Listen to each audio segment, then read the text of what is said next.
ወደ ሀሳቡ ነው መሄድ የምፈልገው። ዛሬ እንግዲህ በጣም ከፍቶኛል የሀገሬ ልጆች እና ምክራችሁን ፈልጌ ነው የመጣሁት። ታውቃላችሁ እኔ በስደት በጣም ብዙ አመት ቆይቻለሁ። አሁን ላይ ደክሞኛል፣ አሞኛል እና ግን ደግሞ በአንድ ሰው ምክንያት ህይወቴ ብስቅልቅል ወጥቷል እና ስለዚህ እንደምታዩት ነው። በዚህ ሰዓት በህግም ቢባል በሽማግሌም ቢባል ማፊ ፋይዳ ሁሉም ነገር እንግዲህ ያለው እዚሁ ሚዲያ ላይ ነው እና ከዚህ ሚዲያ ላይ የማውቃችሁት ወንድሞች የእናንተ ምክር ፈልጋለሁ ማለት ነው። ነገ በሰው ሀገር ሙቼ እንደዚሁ ነበረች የነበረች ብላችሁ ከምታወሩ ሁላችሁም እርዳታችሁ ያስፈልገኛል ማለት ነው። እኔ እርዳታ ያልኳችሁ በገንዘብ አይደለም። ሙሉ ሀሳቤን ልንገራችሁ ወይም ደግሞ ታሪኬን ልንገራችሁና ከዛ እናንተ ኮመንት ላይም ሆነ በውስጥም ደውላችሁ ይሄ ቢሆን እንደዚህ ነው የምትሉ መፍትሄ ያላችሁት ወንድሞች ካላችሁ እንድታናገሩኝ እፈልጋለሁ ማለት ነው። ቀጥታ ወደ ሀሳቡ በመጀመሪያ ልውሰዳችሁና ከዛ ደግሞ ምን እንደተባልኩ ማለት ነው ልንገራችሁና እዛ በቀጣይ ደግሞ የኔን እነግራችኋለሁ። ይቅርታ ምን አለመሰላችሁ፣ መጀመሪያ እሱን ነው የማስቀድምላችሁ። ያው ህይወቴ የተበላሸው በባሌ ምክንያት ነው ማለት ነው። እነሱ ምን እንዳለ በመጀመሪያ የእሱን ሀሳብ የኔን ስም አጥፍቶ ምን እንዳለ ነው የማካፍላቸው። ከዛ ደግሞ የራሴን ነግራችኋለሁ። የእሷን ሀሳብ በሰፊው ላውጣላችሁ እችላለሁ። አጠር አድርጌ ስገልጽላችሁ እሷና እኔ ብዙ ውጣ ውረድን ወጥተናል፣ ብዙ ጥሩ ጊዜያትንም መጥፎ ጊዜያትንም። ነገር ግን በአሁኑ ጠባችን ስልክ የተበላሸ ስልክ ግዛልኝ ብላለችኝ። አዲስ ስልክ ገዘሁላት። ከዛም ተበላሸ ባለችው ስልክ ቦለከችው ወጣች። እኔም ብሎክ መሆኑን ገብቻ አላየሁትም ነበር። የዛኔ ጀዋሉን ስገዛላት አለቀሰች። ለምን ይመስላችኋል? ይህን ስላረኩላት ደስ ብሏት ነው ብዬ ህይወቴን ራሱ ስጣት ብባል ብሰጣት እንደማይቆጨኝ ኑሮኝ ብዙ ነገር እንደማደርግላት ነገርኳት። ነገር ግን ያስለቀሳት እሷ በእኔ ፌክ እየሰራች የኔ ጅልነትና የኔ አለማወቅ የኔ ዋህነት ነበር ያስለቀሳት። ስልኩም አልተበላሸም። በወንድሜ ጀዋል ኦንላይን ሁልጊዜ አያት አለሁ። አንድ ቀን ለምን ይሄን ነገር አደረግሽ ብዬ ጠየኳት። ወንድምህ ነው እንዴ የነገረህ? ወንድምህ ያንተን ህይወት አይኖርልህ ማለችኝ። ተይ እኔ ነኝ የጠየኩሽ፣ ለምን እንደዛ አደረግሽ አልኳት። እሷ ባጠፋችሁ ጥፋት እኔን ጥፋተኛ ማድረግ ፈለገች። መሳደብም ጀመረች። ሰደበችኝ። ተናድጄ ነበር። እስከ ቤተሰብ ተሳደብኩ፣ ተቦላለክን። በዛም ስለተናደድኩ ላይ ብላይ ገብቼ አንዲት የማላውቃትን ልጅ ፎቶ ግዳም አድርጌ ይቺ ልጅ ቆንጆ ልጅ ናት እያልኩኝ ከጓደኞች ጋር እያወራው ነበር። ያን ቪዲዮ ሪከርድ ላኩላት። ከዛ እንደገና እዛ ላይ ብላይ ኒካዋን አውርጃለሁ ብሎ አለ ብሎ ነገሩኝ ብላ ለቤተሰቦቿ የቆየ ሪከርድ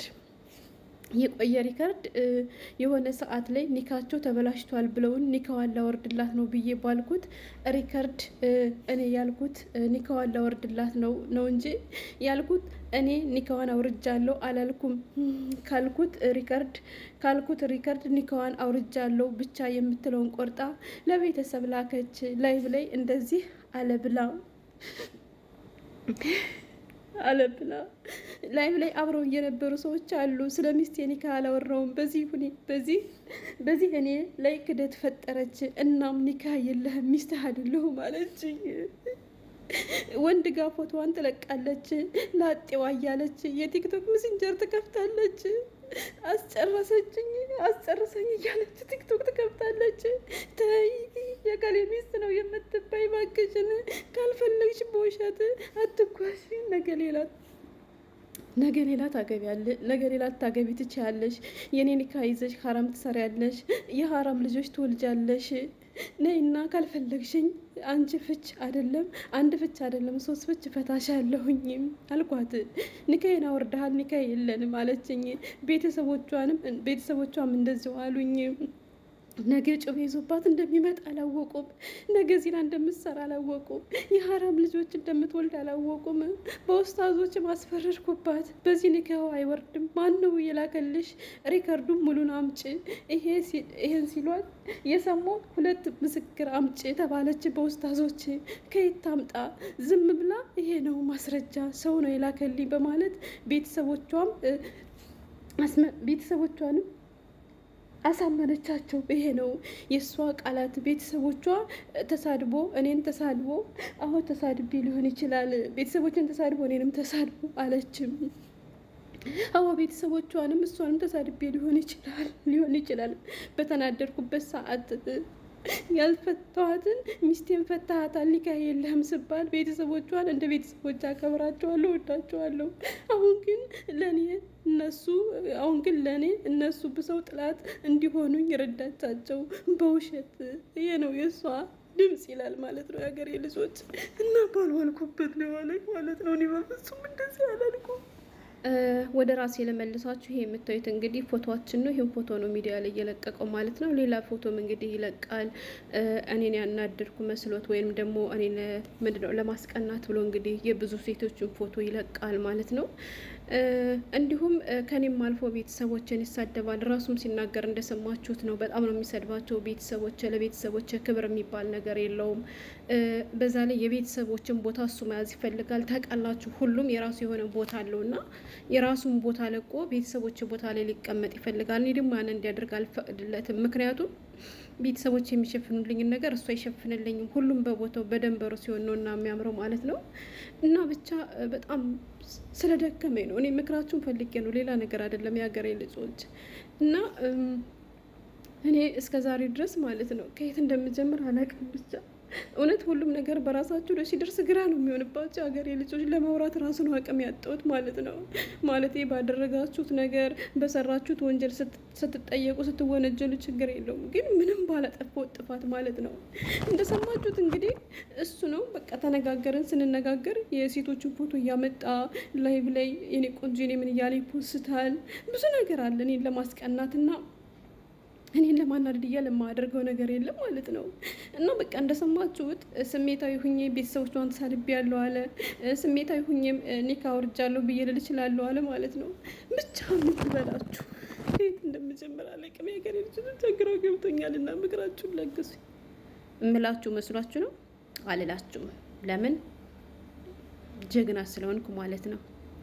አስጠላችሁን፣ እጅ ያላችሁን፣ የእውነት እጅ ያላችሁን ማለት ነው። እኔ የምለው ባልና ሚስት ሆናችሁ አብራችሁ ኑራችሁ ብዙ ነገር አሳልፋችሁ ጉዳችሁን እያመጣችሁ ሚዲያ ላይ የምታሰጡ ሴቶችም ሆናችሁ ወንዶች ግን ጤነኞች ናችሁ? የሚባልና የማይባል ነገር አታውቁም። ሚዲያ ላይ ምን እንደሚሰራ አታውቁም። የሚዲያ ስራው ምን እንደሆነ አታውቁም። በቃ መዋደድ እንዳለ ሁሉ መጠላላት አለ፣ መፋቀር እንዳለ ሁሉ መለያየት አለ። ተጋብታችኋል። አንዲት ሴት አልፈልጋችሁም ካለቻችሁ ለምንድን ነው የምታስገድዷት? እሺ ተው፣ ስለምትወዳት ወይም ደግሞ ከእሷ ጋር መለየት ስለማትፈልግ ሊሆን ይችላል። ግን የቤተሰብ የባልን የሚስትን ገመና ሚዲያ ላይ እያመጣችሁ እንደዚህ የምታሰጡ ሰዎች ግን ጤነኞች ናችሁ? ወላሂ ነው የምላችሁ። ፎቶ ላይ ምን ብሎ እንደጻፈ ልጁ አንብቡት። የሀገሬ ልጆች፣ ሰው በዚህ ልክ ምን ነክቷችሁ ነው? ቆይ ሰላማችንም ነሳችሁን እኮኛል። ለምሳሌ እንደ ጨዋ ከካሜራ ጀርባ ሆናችሁ ትዳራችሁ አደጋ ላይ ከሆነባችሁ ሚስት ከበደለች ወይም ባልሽ ከበደለሽ ከካሜራ ጀርባ ሆናችሁ እርዳታ ከፈለጋችሁ ወይም ደግሞ ምክር ከፈለጋችሁ እንደዚያ ችግር የለም፣ መታችሁ ብትጠይቁ። እንደዚህ ሁኛለሁ፣ እንደዚህ ገጥሞኛል፣ ምን ባደርግ ይሻለኛል፣ የሀገሬ ልጆች እስኪ ምክር ካላችሁ ውስታዞች ጋር ሄዳችሁ ማለት ነው ብትጠይቁ፣ እሺ ችግር የለውም። ግን ስንት ነገር አሳልፋችሁ አሁን የእሷን ፎቶ አምጥተህ እንደዚህ አድርጋኝ፣ እንደዚህ ወጥቶ በዚህ ገብቶ በዚህ ወጥቶ የምትሉ ወንዶችም ሆናችሁ ሴቶች ጤነኞች ናችሁ? ወላሂ ነውር ነው፣ አይደረግም ማለት ነው። አይደረግም ማለት አሁን ጓደኞቻችሁ እናንተን ለማጋጋል እውነትህን ነው እንደዚህ አድርግ ሄድባት ምናምን የማታውቃትን የአንዲትን ሴት ፎቶ የምትለጥፈ የኔ ቆንጆ የኔ ምን እያልክ ስታባብላት ያ ጓደኛ አብሮ መጥቶ ማለት ነው ያሳስቅሃል አይደለ? በልበል ይልሃል ማለት ነው። ገባ? ግን አንተን በምትሰራው ነገር ትጠይቅበታለህ። እሷን ብቻ ነው አንተ ጥፋተኛ እያደረክ ያለው። እሷን ለማናደድ ብላ የብዙ ወንዶችን ፎቶ ትለጥፋለች፣ ላጤዋ ትላለች፣ ምን ትላለች? እንዲፈታሃታል እኮ ከፈታት እሷ እንደፈለገች መሆን መብቷ ነው። በምትሰራው ወንጀል ደግሞ የምትጠየቀው ደግሞ እሷና እሷ ብቻ ነች ማለት ነው። ሞቅ ሲላችሁ ማለት ነው እንደፈለጋችሁ የምትሽከረከሩ ወንዶች ግን ጤነኞች ናችሁ? ፈታኝ ካለች ፍታት። ሆነን ለመናገር በስነ ስርዓቱ ኸላስ። ጭራሽ ደግሞ ቤተሰቧ ላይ አፍክን ትከፍታለህ። ወላሂ ሴቶችዬ ማለት ነው እናንተን ብዙ ነገር ሊሏችሁ ይችላሉ፣ ባሎቻችሁ ማለት ነው። ግን ቤተሰቦቻችሁ ላይ አፋቸውን ከከፈቱ ለአንዴና ለመጨረሻ ጊዜ በቀይ ካርድ ከህይወታችሁ አስወጧቸው። ጭራሽ በቤተሰቦቻችሁ ከመጡ ለምንም አይሆኗችሁም ማለት ነው። አንዳንድ አልጮች አሉ ከቤተሰቦቻችሁ ጋር አንዴና ለመጨረሻ ጊዜ አለያይተው በእነሱ ቁጥጥር ስር ብቻ እንድትሆኑላችሁ የሚፈልጉ ሰዎች አሉ። እነዚህ ደግሞ ምንም አይጠቅሟችሁም ማለት ነው። ሲፈልግ ፈትችሻለሁ፣ ደስ ሲለው ስትናፍቂው ደግሞ የኔ ፍቅር እረ ተሳስቼ ነው እረ ተናድጄ ነው እያለሽ የሚልሽ ወንድ ከሆነ እድሜ ልክሽን ማለት ነው ጥንባጥም እንደተጫወተብሽ ህይወትሽ ዝብርቅርቅ እንዳለ ነው የሚኖረው። ስለዚህ ሴቶችዬ ውሳኔያችሁን ጠበቅ አድርጉ። አንዳንድ አልጫ ሴቶች አላችሁ ደግሞ ማለት ነው። እሺ ሲናፍቃችሁ የኔ ፍቅር ይቅርታ ምናምን ብላችሁ ትጽፉለታላችሁ አይደለ? ከዛ ደግሞ ሲያናድዳችሁ ወይም ደግሞ ሌላ ስሜት ውስጥ ገቡ ደግሞ ብሎክ ታደርጉና ሁለተኛ እሱን ምናምን ትላላችሁ ማለት ነው። ለምን ትቦልካላችሁ? ለምን ትፈታላችሁ? የማትፈልጉት ወንድ ከሆነ የፈለገ ያክል ቁጥር እየቀያየረ ይጻፍላችሁ፣ መልስ አትስጡት። ቢጽፍ ምን አገባችሁ? የፈለገውን ቢል ምን አገባችሁ? ግን የራሳችሁንም የቤተሰቦቻችሁንም ክብር አስከብሩ። ከማይሆን ወንድ ጋር አፋችሁን አትካፈቱ። በዝምታ ማለፍ ትችላላችሁ የሀገሬ ልጆች። ገባችሁ? እና ታዲያ እንደዚህ አፉን ከፍቶ ደግሞ ቤተሰቦቹ ኒካ አውርጃለሁ የሚል ሪከርድ ደርሷቸው ታዲያ አሁንም እሰይ ዴግ አደረክ ብሎ እንዲደግፉት ፈልጎ ነው ወይስ ምንድነው? አልገባኝም። እንዴ ፈትቻለሁ፣ ኒካችን ትክክል አይደለም ተበላሽቷል ብሎ እንደዚህ ብያለሁ። እሺ ለማስተካከል ሞክሩ፣ ችግር የለውም። ግን ሚዲያ ላይ አታውጡ፣ ነውር ነው ወላይ። ሚዲያ ላይ አታውጡ የቤተሰቦቻችሁን፣ የባሎቻችሁን፣ የሚስቶቻችሁን ገመና።